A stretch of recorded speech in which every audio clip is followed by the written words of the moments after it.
Everyone's circle time experience is different. If you look at my circle time compared to your circle time, you will see that we have some differences, but some similarities.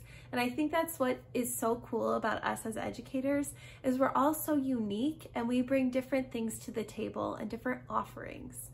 So for those of you that don't know me, my name is Jenny and I'm a nature play professional. I just changed my title. If you watch my other videos, I have been a nature preschool teacher for the last 6 years and I always feel like that is my identity. I call myself as just a nature preschool teacher. But I've been realizing that I am teaching more than just preschoolers now. I'm teaching younger children and older children, which I feel like I can't call myself a nature preschool teacher. So now I'm a nature play professional.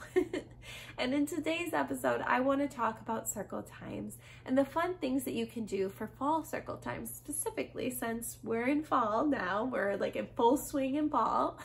Almost fall is over and I can't believe that already. So I want to just talk about what circle time looks like in my class and then give you some ideas for what you can provide for fall circle times. My curriculum is based on the seasons because we spend a majority of our time outdoors. So we are in it every day outdoors, rain or shine, we're outside. So because my curriculum focuses on the natural world, so does the materials that I offer children during our circle times. And most of my circle time activities are going to be focusing on what the children are providing or what the children are sharing their inquiry on. So right now the children are super interested in fall leaves. So that's what we're focusing a lot of our energy at group circle time in, and also the provocations that I set up in my class space. In my class, we have 3 different circle times. Normally, we're going to have our group circle that is our morning group circle, where it's the time where we ground together and we are practicing communication and building our community. So you'll most likely see the same activities during my group circle that you'll have at yours. It follows a structure, which I think is really important for us to have during our circle times, is even if it can be free-flowing, we still have some sort of structure there. So my group circle has a hello song, we count our hikers, and then we talk about who's missing and then open it up to discussion, whatever we might be focusing on that day or that week or that month, whatever that might be. That's kind of the groundwork of my first group circle, which is our morning one.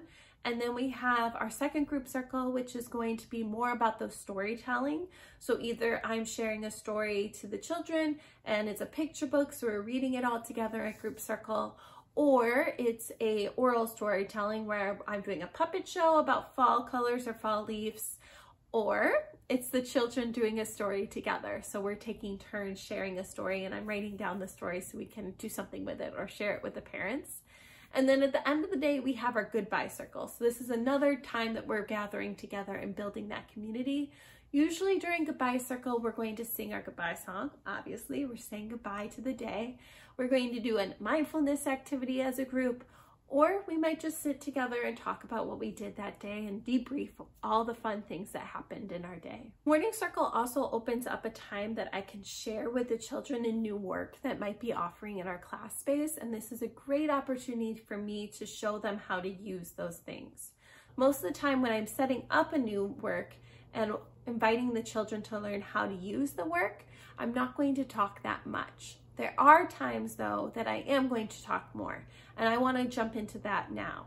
Okay, so here is an example of what I might do or how I might guide a conversation when it comes to safety in the classroom.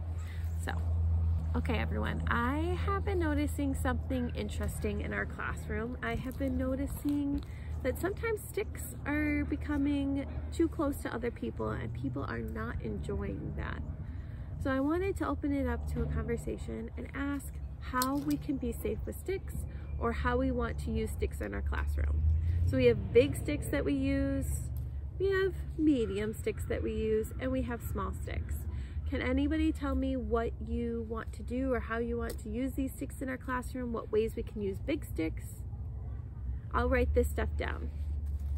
So for fort building, great. We can use big sticks for fort building. We can use big sticks for trains. How else can we use big sticks?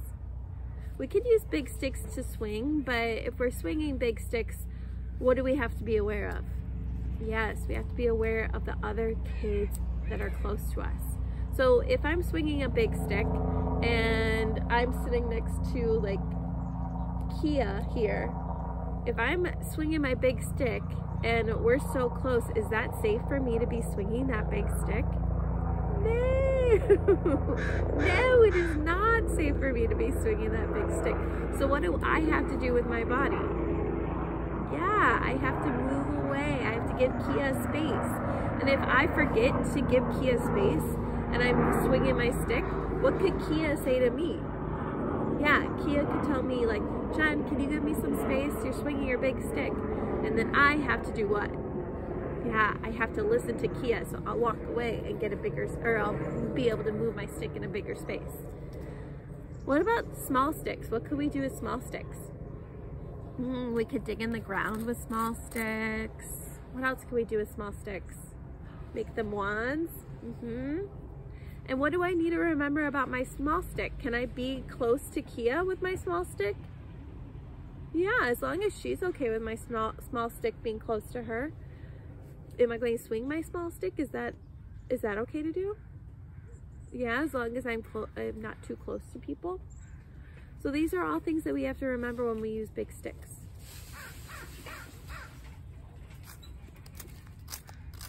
So big sticks belong in big places.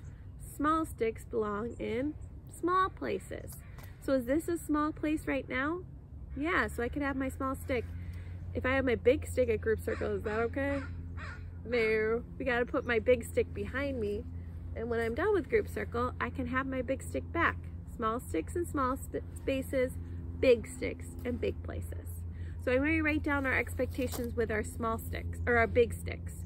You mentioned that if we have big sticks, we have to find big places. If we're swinging our big sticks, we have to find a space that is big enough for our big stick. Do I take my stick and poke people? Is that okay? Who wants to be poked by a big stick or a stick in general? Raise your hand. Okay, I see one person that wants to be poked with a big stick. Everybody else does not want to be poked with a big stick. So can that be our expectation, that we don't poke people with sticks? Okay. Why would we not want to poke somebody with a stick? Yeah, because it could hurt. Yeah, we don't. Do we hurt our friends at school? No. So big sticks belong in big places. We're not going to poke our friends with sticks, but could we ask if we wanted to poke somebody? Could we ask? We could, especially the child that wanted to be poked. We can always ask them before we poke them. So I'll write that down, but usually we're going to keep our sticks safe by giving each other space and practice kindness. Is there anything else that anybody else wants to write down or have expectations about with sticks? We feel good about these? Okay, I'm going to take the piece of paper that we just made and I'm going to put this and laminate it, put it through the laminator, and then we can hang it up in somewhere in our classroom. Can somebody help me choose the best spot when it's ready in time? Okay, maybe the special helper can help me? Great. All right, I think we know how to be safe with sticks. And let's go out and try playing with the sticks. And if we see somebody using sticks not expectedly, what could you do? Yeah, you could tell a teacher, you could remind the friend. And then if you get 3 reminders about big sticks, then maybe you'll have to take a break from a big stick and we'll have to find you a different space to play in. Does that sound okay? Awesome. Okay, I know you all know how to be safe, so I am so excited that we can play with big sticks, play with small sticks, and have fun in our class space. During those times that I'm going to be showing them how to use something safely, there's a lot more conversation, right? And there's a lot more back and forth and asking questions and writing those questions down or answers down so the children and I can build what our safety protocol is together. And this is really important for me because if I can involve the child and the children in developing what our safety protocol is, most of the time, and chances are, they are going to follow those and share with other children how to follow those as well. So my job gets a little bit easier that I don't have to continuously share what the expectation is, they are sharing the expectation with each other and helping to co-regulate or helping to co-manage with each other. During fall is also the season that we're going to be setting expectations, right? And talking about how we create space in our classroom, how we take care of each other, how we use a peace rose, how we work through conflicts. And during this time, during the fall, I'm setting those expectations and I'm wanting to work with that with the children. So Group Circle offers that opportunity for us to sit together as a large group and talk about those expectations and go through how we can work these things out. So let's talk about role play, because I think that this plays another big part in my fall work. So let's talk about role play, because I think this plays a big part in my fall curriculum with the children in Group Circle. And role playing is a perfect way to help children learn the expectations in your class and get to try out how to use those expectations and why we have these expectations in general. So one way I like to use this is when we're talking about kindness in our class and conflict resolution and asking for space and waiting your turn. This is a perfect time during Group Circle to talk about these things. So this is the way that I would show how to introduce yourself, because I think it's important that we show children how to introduce themselves. So one way I would do this is I would say, "Hi, my name is Jenny. What is your name?" And I would ask a child and they would repeat, or they would say then their name and say, "It's nice to meet you." So we would go back and forth and do this and model this with each other. I would ask the children that are sitting next to each other to model this with each other, to stand up and find somebody new, and just act this out together as a way to just role play how we can introduce ourselves to each other. All right, so let's jump into fall nature activities. And these are going to mostly be circle time activities to do with leaves, because that is a big focus of ours. I do want to write a disclaimer here, or say a disclaimer here, that you will not be seeing any children and it will just be me, but I do want you to just get a sense of what my Group Circle might look like and the activities I will be providing children. I forgot my tripod, so we're going to just go with it. But I want to show you a couple of my activities I might lead with children when it comes to leaves and gathering leaves. I have my mask here if anybody comes through, but I want to be able to make sure that you can see my face and see what I'm saying. So one of the things I might do is I just gathered a bunch of leaves. So I would have the children come up and pick whatever leaf they would like, and we will do a little song with them. So first, the thing that we'll do is we'll talk about the different shapes of the leaves that we have and just allow the children to share their ideas and share their thoughts about these leaves. Some of them are shaped like this, and then we have leaves that are shaped like this. So once we look at all the different leaves and we talk about all the leaves, then we will go into the first activity, which I've shared before on my leaf activities and how I make a living exploring leaves with kids. But we'll talk about chlorophyll, and chlorophyll is the green part of the leaf, and that means that it's still making food for the plant.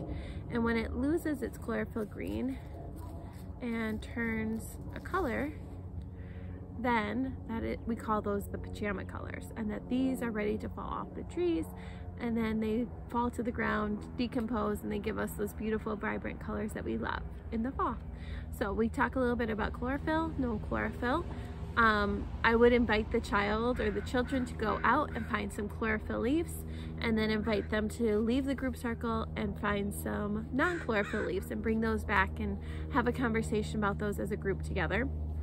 Another activity I would do is just give them each a leaf, and then we can sort the different leaves. So we have a leaf shaped like this, a leaf shaped like this, and like this. So I'll just give them their leaf, or I'll invite them to go out of our Group Circle and find their own leaf and sort those into the different shapes. That's one thing that I'll do with them. And then we also love to sing songs in our class. I don't know if you have that experience either, but I would invite the child to again go out and find their own leaf, and then we would sing a song that goes, leaves are falling to the ground, to the ground. Leaves are falling to the ground, leaves are falling to the ground, to the ground, to the ground.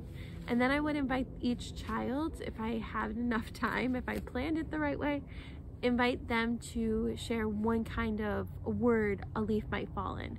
So they might choose like swirling, so we'll swirl our leaves, twirl our leaves, jump our leaves, sometimes leaves jump, and just think of different words and follow their lead in making the leaves do those things. Another cool activity I love to do is to talk about the gradients and talk about how the colors change on the leaves. So we will look at a green leaf and we talk about how the leaves are green when they're still making food, like I mentioned before. And then we'll go into how the leaf starts to change colors. And they put their pajama colors, but that's not the end of this leaf story.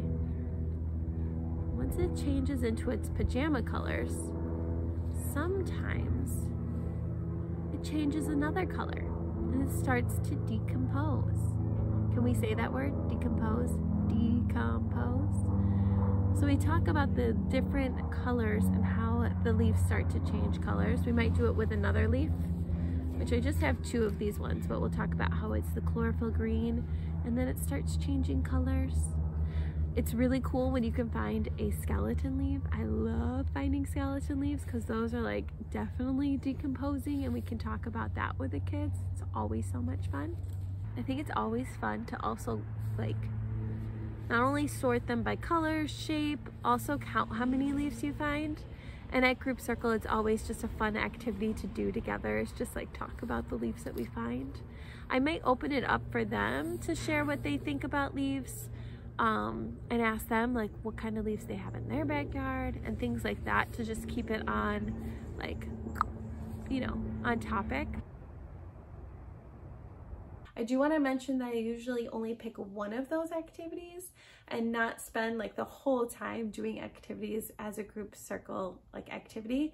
So I wanted to plant that seed with you all, but I do add like 1 or 2 of those a day or every week with the children, so they have that aspect of a group circle working together collaboratively on something. I want to also share that I have a few of my favorite books and a few of my favorite songs that I love to share with children when it comes to autumn. So I've linked those in the description box below, so you can take a look at those if you want to add those to your fall curriculum and your group circle times. I hope you enjoyed this video and I hope you got something out of it and you enjoyed watching it. If you did, please give this a thumbs up. Consider subscribing. I post every Tuesday and Friday, and I appreciate you being here as always. Thank you for your kindness and sending you so much gratitude. Have a great rest of your day, and I'll see you next time.